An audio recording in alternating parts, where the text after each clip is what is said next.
Kawal ng demokrasya! Tinig na hindi natitinan, kasama mo sa bawat laban, katotohanan ng sandigan.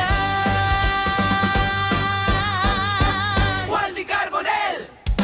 Kakampi ng mamamayan, tagapagtanggol ng bayan, walang urong, walang iwanan. Dito, malinaw ang paninindigan. Dito, buhay ang boses ng bayan. Ng demokrasya, kasama mo si Waldi Carbonel. Ang ilang kongresista at opisyal ng DPWH ang pinangalanan ni Pangulong Duterte na umano'y sangkot sa katiwalian. Pero paglilinaw ng Pangulo, iniimbestigahan pa lang sila at wala pang mabigat na ebidensya. Ang mga nasa listahan agad namang dumipensa. May ulat si Daniel Manalastas. Sa public address kagabi, pinangalanan ni Pangulong Rodrigo Duterte ang nasa listahan ng Presidential Anti-Corruption Commission o PACC na mga mamabatas na dawit umano sa DPWH corruption. Kabilang narito, sina Occidental Mindoro Representative Josephine Sato, dating Ifugao Representative Teodoro Bagilat, Quezon City Representative Alfred Vargas, Misamis Occidental Representative Henry Ominal, Northern Samar Representative Paul Daza, Isabela Representative Alisa Shinatan, Quezon Representative Angelina Helentan, ACT-CIS Representative Eric Yap, at Bataan Representative Geraldine Roman. Binanggit din ng Pangulo ang iba pang opisyal ng DPWH na inuugnay sa mga maanumalyang transaksyon sa ahensya. Gayunman, nilinaw ng Pangulo na ang pagkakasama ng mga nasabing kongresista sa listahan ng PACC ay hindi naman nangangahulugan na may malakas na ebidensya laban sa mga ito. Pagnilinaw pa ng Pangulo, So, connect again na, members of Congress, this is not indictment, this is not to destroy you, but be careful because you might also, it works both ways. There might be somebody using your name or gumagawa, hindi mo alam, pagkatapos nire-report doon. This is not, walang ebidensya to. Walang ebidensya. binwentahan naman ni ACT-CIS Representative Eric Yap ang aligasyon ng PACC. Handa raw siya magbitiw sa pwesto kung mapapatunayan ni Commissioner Greco Bellica ang kanyang aligasyon. Isang investigasyon naman ang nais isagawa ni Yap matapos ang pagpangalan sa kanya ng PACC. Ang ginagawa niyo lang po, nag-witch hunt po kayo. Ngayon, alam ko naman po saan nanggagaling yung galit sa akin ni Commissioner Greco Bellica. Kasi kung matatandaan, noong October 29, sa isang radio interview, nasabi ko dito na nagsimula lang naman lumabas yung sinasabi niyang corrupt na congressman na involved sa DPWH nung lumabas yung issue niya tungkol sa duty-free Philippines. Ako po ay magpo-file ng resolution pagdating ng January, pagbukas ng Kongreso, tungkol dito sa anomalya sa duty-free. Ayon naman kay Congressman Henry Ominal, ikinalulungkot niya ang pagkasama sa listahan ng umano'y tiwaling opisyal, pero suportado niya ang isasagawang investigasyon para malinis ang kanyang pangalan. Itinanggi rin ni Representative Paul Daza ang report ng PACC. Sabi ni Daza, tila pakanalang ito ng mga dating tiwaling opisyal at kontraktor para sila ay mahaganti. Tinawag naman ni Quezon Representative Angelina Tan na malisyoso at prejudicial ang pagkakasama ng kanyang pangalan na inilabas ng PACC. Kahit wala pa anyang sapat na ebidensya, malinis daw ang kanyang konsensya na ginawa niya lang ang kanyang trabaho.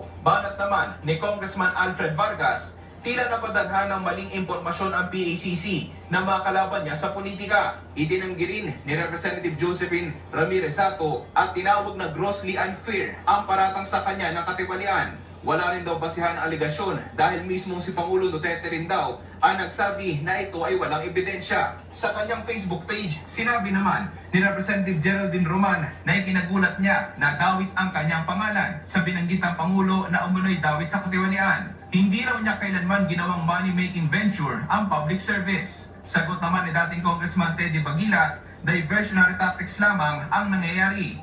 And instead, ang nangyari is tulad nga ng sabi nila, para kalimutang isang skandalo, maglabas ko ulit ng isang skandalo. Sinubukan naman namin kunin ang pahayag ni Congresswoman Alisa Shinatan pero hindi niya sinagot ang aming tawag. Daniel Manalastas para sa Bayan. And at the time, President Duterte acknowledged that there were great problems in terms of the flood control projects. Pero wala namang nangyari. Having acknowledged it, did not find accountability in anybody. So that I guess that was left up to me to do. 1 year hence, Mr. President, do you think your administration has done enough and fast enough? Well, I cannot say that we have done enough because we're not done yet. Unfortunately, the more we look, the more we find. And it's going already back beyond my administration, beyond my term. If you remember, I think it was in 2018, already the minority floor leader in the House, Nonoy Andaya, already says that he had uncovered 300 plus billion flood control mess. And so when we look at what happened last year or the year before, then we can see that the pattern extends beyond 2022, back beyond 2022, and back to about that time, 2017, 2018. And at the time, President Duterte, acknowledged that there were great problems in terms of the flood control projects. Pero wala namang nangyari. Having acknowledged it, did not find accountability in anybody. So that I guess that was left up to me to do. And so we are still doing it. We're still working on it. As I said, the more we look, the more we investigate, the more we find. This is I think, I mean, you're all experienced journalists. You know this is a deep-seated system of corruption that requires not only structural changes in the way government is run, in the way the budget is written, but also a change in attitude. Kasi ang sinabi ko, na mahiya naman kayo. Pag tinanong mo sa akin, nahiya ba sila? Yung iba, hindi. Akala nila, karapatan nila yung gagawin na ganun eh. Wala kami ginagawang mali. Ganyan talaga patakbo rito. And that's the hardest part to change. That's the hardest part to change. The culture of within government, where to take they put all kinds of nice words, rebate, kickback yan. Wala nang ibang sa tunay na salita, kickback yan. Okay daw yun. Para sa iba, okay sa kanila yun.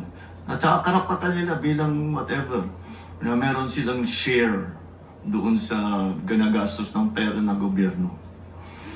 One follow-up, please. Yeah. What do you plan to do moving forward, Mr. President, now that corruption has become the favorite talking point among your critics and those who are calling for your ouster? My answer? My ouster. My ouster? Yes. Binabalik po nila sa inyo ito from critics. Yeah. Kung hindi ko sinabi yung sinabi ko sa SONA, wala tayong pinag-uusapan na ganito. I'm the one who exposed all of this. And I'm the only one that has started to do anything about this. Bakit? Ang mga nakaramba na Pangulo, may nakita ba kayong ginawang ganon? Meron ba silang kinulong? Meron ba silang freeze na account? Meron ba silang mga investigasyon na ginawa? Wala. Sa akin lang. Tapos sasabihin, ako daw ang may kagagawan. Kung talagang racket ko yun, ba't ko sisirain yung racket ko? Di ba? That makes absolutely no sense. So... Mr. President, selective justice. I'm sorry? Selective justice. What about selective justice? Pinipili lang daw yung mga kinakasuhan, yung mga iniimbestigahan. No, from the time that we formed the independent commission, sinabi ko, we'll just follow the evidence. And we'll continue to do that.